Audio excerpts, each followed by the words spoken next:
En 1974, Adeline, paysanne du Poitou, rédigea sur un cahier d'écolier pour Monsieur Vallière ce qu'étaient les années de 1912 jusqu'en 1929. Au fil des pages et des feuillets riches de notations et agrémentés de naïfs dessins, se devine l'insouciance de la fillette, l'espoir de la jeune fille, la douleur de la femme, la misère du monde, la conscience de soi, enfin, la matière de l'ouvrage, les amours paysannes. Les jeux, métaphores de la vie sociale, ne sont-ils pas les éléments qui forgent et structurent l'enfance de chacun? Adeline évoque les siens et les dessine dans la marge du cahier, à l'intention de l'ethnologue. Autrefois, on jouait comme un maillard. C'était un bandeau de tissu sur les yeux et il cherchait à l'aveuglette son copain. Celui-ci pris se mettait à sa place et recommençait la même chose. Il y avait le palais qu'on poussait avec le pied. Il fallait passer dans tous les carrés sans déborder sur le trait. Il y avait aussi le luma, l'escargot. On poussait un pavé, une pierre plate sans toucher les traits et les bords. Il y avait la croix. Il fallait passer dans tous les carrés et retourner au début. Il y avait aussi tula. C'était se courir pour se toucher et on se passait de copain à copain. Il y avait cache-didi. Ce jeu-là, il fallait s'asseoir et puis il y en avait une qui était désignée. Dans sa main, elle tenait des petits cailloux et elle les déposait dans la dorne d'une fille, celle qu'elle voulait. Et il y en avait une autre qui désignait une telle fille. C'était de la devinette d'esprit. Il y avait ce jeu-là aussi. Il fallait sauter d'un pied et attraper sa collègue. Il y avait la brouette.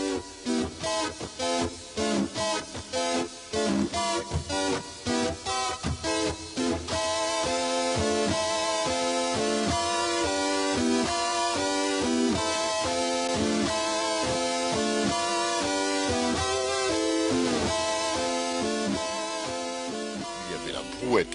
Ça se faisait avec 4 filles. Et la 5e qui se mettait au milieu, on tenait la queue du tablé derrière elle. Il y avait aussi cache-cache. Il y avait aussi la chaîne. Ce jeu, c'était toutes les filles, les unes derrière les autres. On mettait les 2 mains sur chaque épaule de sa camarade, et ainsi de suite. Il y avait le chat perché. Il y avait passerie passera. Ce jeu-là, on faisait la chaîne. Et il y avait 2 filles qui se tenaient les mains, et la chaîne passait par-dessous, et on continuait pendant toute une récréation des fois. Le jeu du passe-temps. On se mesurait nos bras et on se fichait des claques d'amitié. Celle-ci qui avait le bras le plus long. On se mesurait nos pieds et le plus long, on le levait au derrière d'une autre sans se faire de mal. On faisait ça lorsque le temps était beau. On jouait à saut de mouton. Mais il ne fallait pas que la maîtresse nous voie, car on était punis. Pour faire tous les verbes, elle nous disait « c'est un jeu de garçon ». Il y avait la corde à sauter. On s'amusait à la mère, à la fille, on faisait des carrés, soit avec la craie ou avec des pierres, on traçait la cuisine, les chambres, on faisait un emplacement pour la cheminée, on y mettait des petites bûchettes, comme on vivait autrefois. La cheminée servait autrefois à mettre dessus la boîte de sucre, le café, la chicorée, le moulin à café qu'on tournait à la main, quelques photos, le réveil, la petite lampe, l'alcool, le papier à lettres. Il y a aussi Boutourou, Boutourou, lequel prends-tu de mes 2 roues? Ceci, c'est les 2 poings fermés qu'on met soit un marbre ou un caillou dans l'une des mains, on le tourne l'une au-dessus de l'autre et puis on recommence. Le jeu du pigeon vol et la ronde. Adeline aurait pu embrasser la planète entière et de continuer à évoquer le monde d'ici et d'en haut.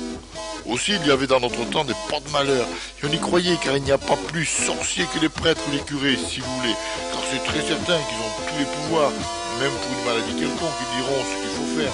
Toutes les plantes ont leur pouvoir, tous. Quand on avait